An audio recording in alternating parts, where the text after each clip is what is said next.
Hi, I'm Rashonda Kay. This is Rashonda's Reading Room. We are reading Hagar's Daughter by Pauline Hopkins. We're on chapter 3. It's longer than I realized I say then when I mean than. It's longer than chapters 1 and 2, but I have told myself we are going to make it through this whole thing. So, let's get started. St. Clair Ensign was the second son of an aristocratic Maryland family. He had a fiery temper that knew no bounds when once aroused. Motherless from infancy, and born at a period in life of his parents when no more children were expected, he grew up wild and self-willed. As his character developed, it became evident that an unsavory future was before him. There was no malicious mischief in which he was not found, and older heads predicted that he would end on the gallows. Sensual, cruel to ferocity, he was a terror to the God-fearing community where he lived. With women, he was successful from earliest youth, being possessed of the diabolical beauty of Satan himself. There was great rejoicing in the quiet village near which Ensign Hall was situated when it was known that the young scapegrace had gone to college. The atmosphere of college life suited him well, and he was soon the leader of the fastest set there. He was the instigator of innumerable broils, insulted his teachers, and finally fought a duel, killing his man instantly. According to the code of honor of the time, this was not murder, but expulsion from the halls of learning followed for St. Clair, and much to his surprise and chagrin, his father, who had always indulged and excused his acts as the thoughtlessness of youth's high spirits, was thoroughly enraged. There was a curious scene between them, and no one ever knew just what passed, but it was ended by his father saying, "You have disgraced the name of Ensign, and now you dare make a joke to me of your wickedness? Let me not see your face in this house again. Henceforth, until you have redeemed yourself by an honest man's career, I have but one son, your brother Ellis." Wow. "As you please, sir," replied St. Clair nonchalantly, as he placed the check his father handed him in his pocket, bowed, and passed from the room. Wow. That was the last heard of him for 5 years, when at his father's death he went home to attend the funeral. By the terms of the will, St. Clair received a small annuity to be enlarged at the discretion of his brother, and in event of the latter's death without issue, the estate was to revert to St. Clair's heirs, if any there be who are in honor to the name of Ensign. But that's pretty broad. If any there be who are in honor to the name of Ensign. So that maybe his heirs, maybe not. But okay, so this is some nice background on why he was upset that his niece was born. Whew, okay. The estate was to revert to St. Clair's heirs, if any there be who are in honor to the name of Ensign, was the wording of the will. In the event of St. Clair's continuing in disgrace, and having no honorable and lawful issue, the property was to revert to a distant branch of cousins, for I have no mind that debauchery and crime shall find a home at Ensign Hall. So these are the direct words of the will. After this, St. Clair seemingly dropped his wildest habits, but was still noted on all the river routes of the South as a reckless and daring gambler. His man Isaac was as much of a character as himself, and many a game they worked together on the inexperienced, and many a time but for Isaac, St. Clair would have fared ill at the hands of his victims.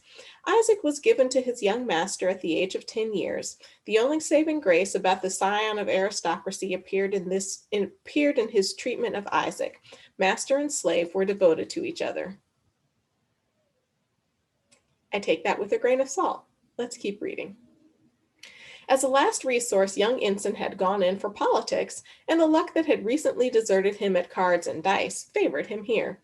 The unsettled state of the country and the threatening war clouds were a boon to the tired child of chance, which he hailed as harbingers of better times for recreant Southern sons. He would gain fame and fortune in the service of the new government.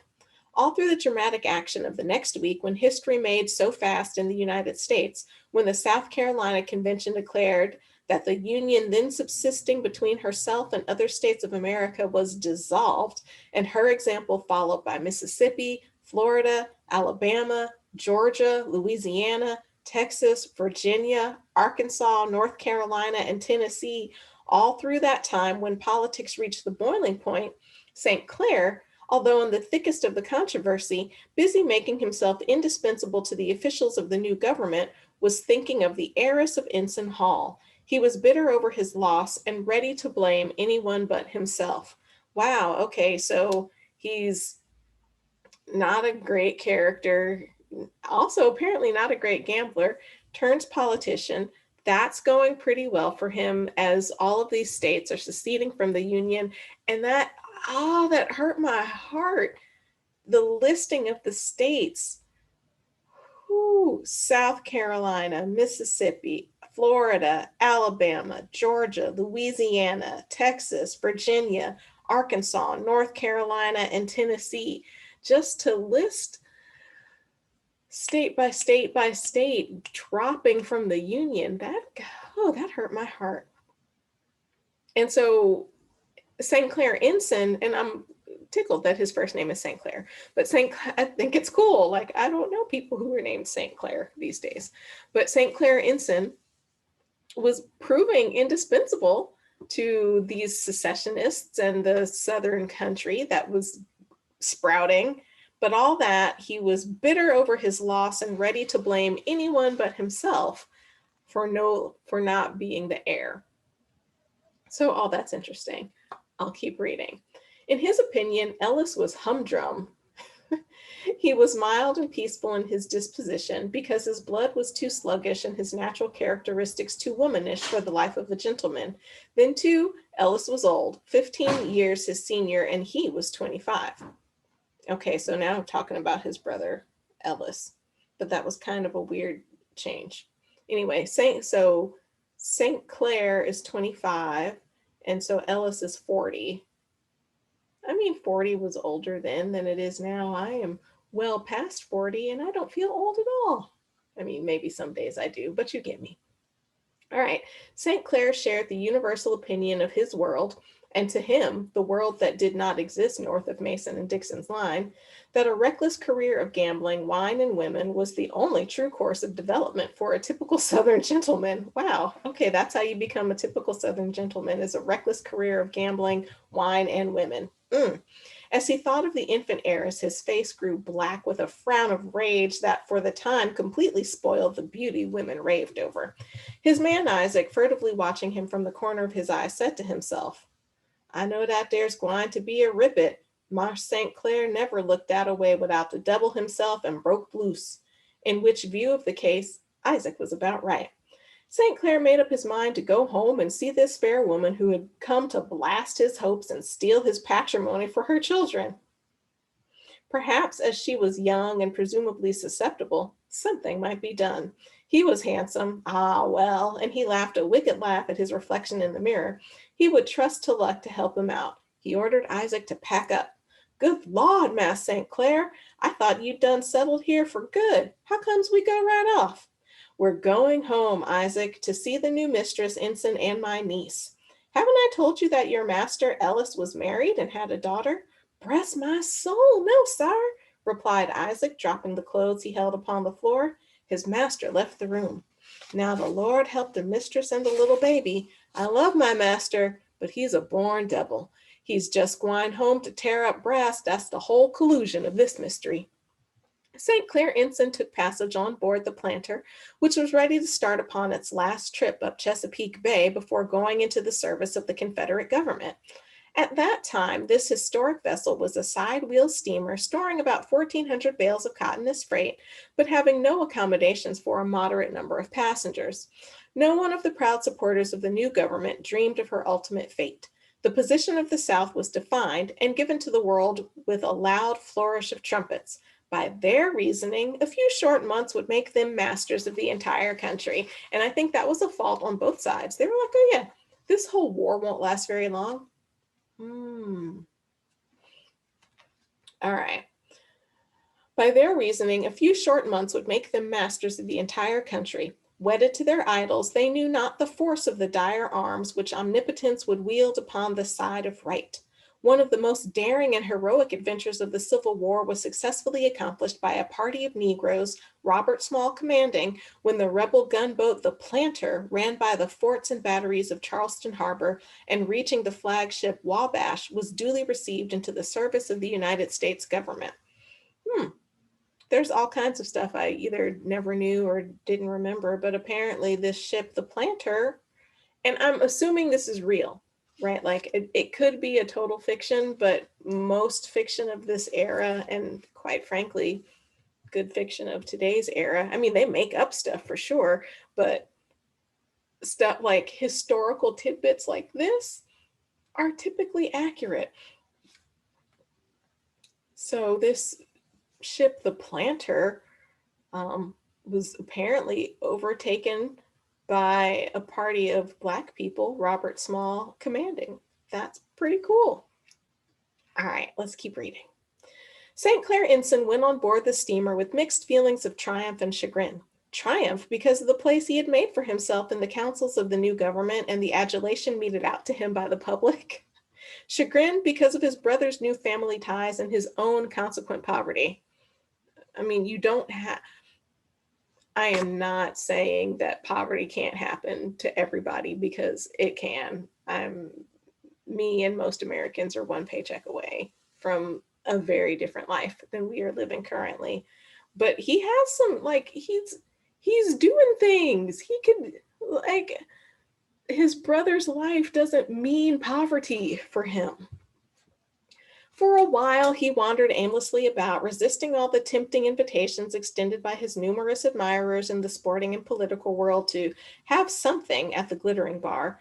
But his pockets were empty. They always were, and he finally allowed himself to be cajoled to join in a quiet game in the hope of replenishing his purse, where he saw the chances were all in his favor. The saloon was alight with music and gaiety. The jolly company of travelers and the gaudy furniture were reflected many times over in the gilded mirrors that caught the rays of a large chandelier depending from the center of the ceiling. To the eye and ear, merriment held high carnival. Some strolled about, many sought the refreshment bar, but a greater number, men and even women, took part in the play or bet lightly on the players sotto voce for pastime. The clink and gleam of gold was there as it passed from hand to hand. 6 men at a table played baccarat. That has always seemed like a fancy Austin Powers sort of international man of mystery game to me. I don't know. Is it just me? Or you too? Okay. All right. Okay. So everybody, men and women, are here. They're having a good time. Everybody's betting whether or not they're at the table. The people who aren't at the tables are betting on the people who are at the tables betting. Okay, they're playing baccarat. Let's see. 6 men at a table played baccarat. Farther on, a party of very young people, both sexes, played loo for small stakes. There were quartets of whist players too, but the most popular game was poker, for high stakes made by reckless and inveterate gamblers. St. Clair and his party found an empty table, and Isaac, obedient to a sign from his master, brought him the box containing implements for a game of poker. All the men were inveterate gamblers, but Ensign was an expert. Gradually, the onlookers gathered about that one particular table. Not a word was said. The men gripped their cards and held their breaths, with now and then an oath to punctuate a loss more severe than usual.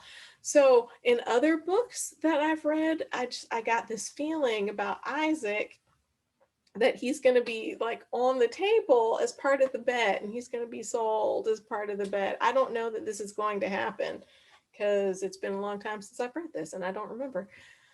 But it's been a scene in other books and a thing that happens. I'm worried. I'm worried. Let's keep reading. The slaver trader Walker sauntered up to the place where St. Clair sat and stood behind him. What's the stakes? He asked of his next neighbor. The man addressed smiled significantly. Not a bagatelle to begin with. They've raced them 3 times. I have no idea what a bagatelle is. It sounds like pasta. I don't, some sort of money, I guess. Not a bagatelle to begin with. They've raced them 3 times. Whew, with a whistle. And who is winning? Oh, Ensign, of course.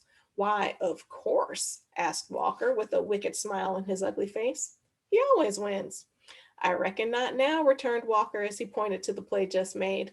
He's dealing above board and square, and luck's agin him. It was true. From this time on, Ensign played again and again and lost. The other players left their seats and stood near, watching the famous gambler make his play. Finally, with a muttered curse, he staggered up from his chair and started to leave the table with desperate eyes and reeling gait.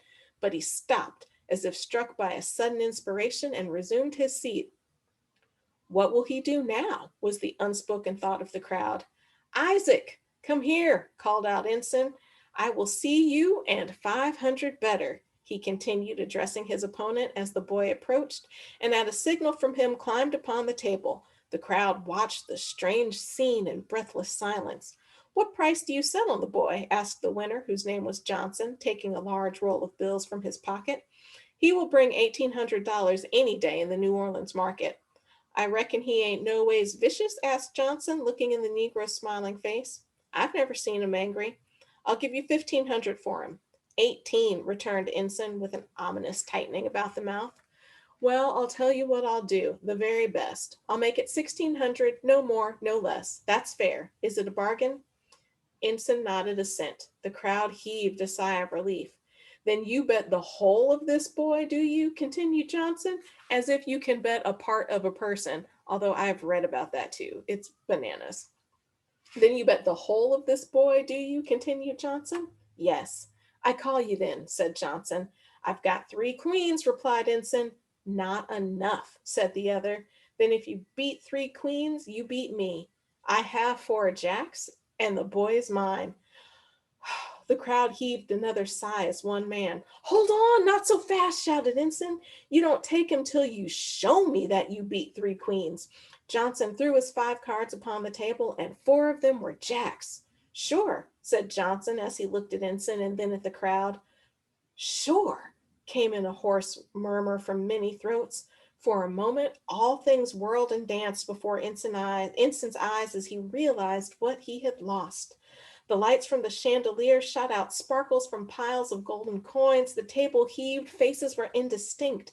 He seemed to hear his father's voice again in stern condemnation as he had heard it for the last time on earth. His face was white and set. He was a man ready for desperate needs. It seemed an hour to him, that short second. Then he turned to the winner. Mr. Johnson, I quit you. Isaac was standing upon the table with the money at his feet. As he stepped down, Johnson said, You will not forget that you belong to me. No, sir. Be up in time to brush my clothes and clean my boots, do you hear? Yes, sir, responded Isaac with a good-natured smile and a long side glance at Ensign in which one might have seen the lurking deviltry of a spirit kindred to his master's. Ensign turned to leave the saloon, saying, I claim the right of redeeming that boy, Mr. Johnson. My father gave him to me when I was a lad. I promised never to part with him. Most certainly, sir. The boy shall be yours whenever you hand me over a cool 1,600, returned Johnson. As Ensign moved away, chewing the bitter curd of disappointment, Walker strolled up to him. That's a bad bargain Johnson's got in your man, Mr. Ensign. How? Explain yourself. If he finds him after tomorrow morning, it's my belief it won't be the fault of Isaac's legs. Do you mean to say, sir, that I would connive at robbing a gentleman in fair play? Oh, no, it won't be your fault, replied Walker with the familiar slap on Ensign's back that made the latter wince. But he's a cute darky that you can sell in good faith to a man. But he won't stay with them. Bet you the nigger will be in Baltimore time you are. I'll take you. Make your bet. Walker shook his head. No, don't you do it. Luck's agin you, and I won't rob you. That nigger'll lose you, sure. Ensign made no reply, but stood gazing moodily out upon the dark waters of the Atlantic through which the steamer swiftly plowed her way. Finally, Walker continued, Why don't you try another game? Keep it up. Luck may change. I'll lend you. Ensign waved his hand impatiently and said, No, no more tonight. I have not a cent in the world until I eat humble pie and beg money from my brother. Tough.